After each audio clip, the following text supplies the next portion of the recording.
सभी को राम राम नमस्कार। मैं हूं पीके अग्रवाल, आप देख रहे हैं टूथ प्लस। साथियों, आज चर्चा करेंगे अभी हाल में मोदी जी ने 15 अगस्त को राष्ट्र के नाम जो संबोधन दिया है, जिसमें उन्होंने घुसपैठियों की चर्चा की है और ये कहा है कि हम हाई पावर डेमोग्राफी मिशन लागू करेंगे। उन्होंने यहाँ पर घुसपैठियों की चर्चा की है। उन्होंने कहा है घुसपैठिए जब भारत में आते हैं वो हमारा रोजगार छीनते हैं, हमारी बहन बेटियों को निशाना बनाते हैं और आदिवासियों की ज़मीन छीनते हैं। ये इन सब बातों से आप परिचित होंगे। आप जानते होंगे जब वो भारत में घुसपैठिया कोई कमाता है, निश्चित रूप से वो हमारे रोजगार के अधिकार पर ही कमाता है। इसी तरह बहन बेटियों की उन्होंने कही है और आदिवासियों की ज़मीन छीनने कही है। इसमें मैं दो चीज़ और जोड़ना चाहूँगा भारत की डेमोग्राफी के बारे में। एक तो मैं डेमोग्राफी के बारे में कहूँगा, भारत की डेमोग्राफी बदलने में जितना हाथ घुसपैठियों का है उतना ही हाथ कन्वर्जन माफिया का भी है। ये भी आप जानते होंगे। कन्वर्जन आप जानते हैं, पहले हिंदू को विभाजित करो दलित आदिवासी पिछड़े में और उसके बाद उनका कन्वर्जन करो। ये चलता आ रहा है और सेक्युलर इकोसिस्टम इसे समर्थन करता है। तीसरी बात मैं इसमें अपनी तरफ से जोड़ूंगा, फ्री बी। अब आप जानते हैं चुनाव में फ्रीबी की चर्चा ये बहुत होती है। आप देखते होंगे विपक्षी पार्टियां फ्रीबी के वादे करती हैं, हम महिलाओं को 2,000 रुपये देंगे, 2,500 रुपये देंगे, 3,000 रुपये देंगे। जवाब में चुनाव जीतने के लिए बीजेपी को भी ऐसे वादे करने पड़ते हैं। जैसे दिल्ली हमारे सामने उदाहरण है, बीजेपी ने भी 2,500 का वादा किया था, लेकिन जहाँ तक मुझे ख्याल है अभी तक बीजेपी ने दिया नहीं है। अब पता नहीं देगी या नहीं, मैं नहीं जानता। कभी आपने सोचा है ये जो फ्री की योजना ये किसके लिए होती है? आप जानते हैं सरकार राशन फ्री दे रही है 80 करोड़ को। 80 करोड़ में निश्चित रूप से घुसपैठे भी होंगे, कोई बड़ी बात नहीं है।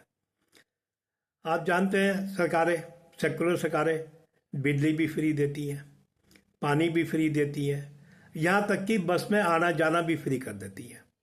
आप समझे, जब ये सब फ्री होने के बाद भी यदि 2,500 रुपये और फ्री दे दिया जाएगा तो ये लाभ किसे मिलेगा?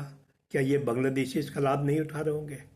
क्या ये 2,500 रुपये वायदा जो करने का उद्देश्य है, क्या ये घुसपैठियों को लाभ पहुंचाने का उद्देश्य नहीं है? ये आपने सोचना है, ये चिंतन आपने करना है। अब जैसे मोदी जी ने बोल दिया 75 साल में ये पहली सरकार है, पहले प्रधानमंत्री हैं जो डेमोग्राफी पर खुलकर बोले हैं। अब डेमोग्राफी की बात करूँगा। अब मैं पढ़ता हूँ 9 राज्य ऐसे हैं जहाँ हिंदू अल्पसंख्यक में है। ये भी आप जानते होंगे। कैसे है, क्यों है, वो एक अलग बात है। उसका कारण घुसपैठिए है या कन्वर्जन है या सरकार की नीतियाँ है, इस पर आप चर्चा हो सकती है, मतभेद हो सकते हैं। इसके अलावा हम सुनते हैं लगभग 200 जिले ऐसे हैं जहाँ हिंदू अल्पसंख्यक में हो चुके हैं, लेकिन शायद हम सतर्क नहीं है। अब प्रश्न आपने तय करना है। आपने ये देख अगर आप राष्ट्रवादी हैं, अगर आप हिंदू हैं, तो क्या इन चीज़ों पर आपको सतर्क नहीं होना चाहिए? क्या आपके अधिकारों पर डाका डालना, आप कोई बाहर का घुसपैठिया डाका डाले, क्या वो आप स्वीकार करेंगे? जैसे हम देखते हैं ऐसे आरोप लगते हैं कि कुछ जगह घुसपैठियों के वोट भी बने हुए हैं या घुसपैठिए वोट देते हैं, चाहे भले ही वो उन लोगों के नाम पे देते हों जो वहाँ वोट डालने नहीं आ रहे हैं, लेकिन सुनते हैं। यानी हमारी राजनीतिक व्यवस्था भी उनके नियंत्रण में चली जा सकती है अगर हम इस चीज़ में सतर्क नहीं हुए। तो ये पहली सरकार है जो इन मुद्दों को उठा रही है, हाई पावर डेमोग्राफी मिशन लागू कर रही है। अब आप क्या चाहते हैं?